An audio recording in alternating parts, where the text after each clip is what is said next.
विश्व में और भारत में गौरव का स्थान अगर कोई दिला सकता है तो केवल और केवल भारतीय जनता पार्टी दिला सकती है।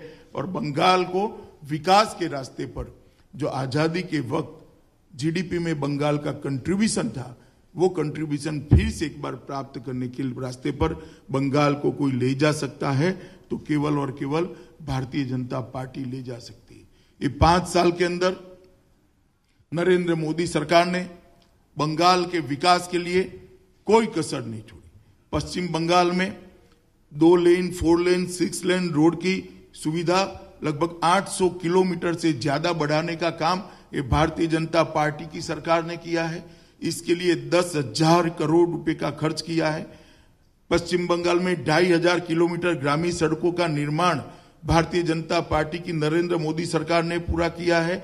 इसके लिए और 1,200 करोड़ का खर्च किया है। भारत बांग्लादेश सीमा समझौता 68 साल पुराना एक विवाद को समाप्त करने का काम भारतीय जनता पार्टी की सरकार ने किया है।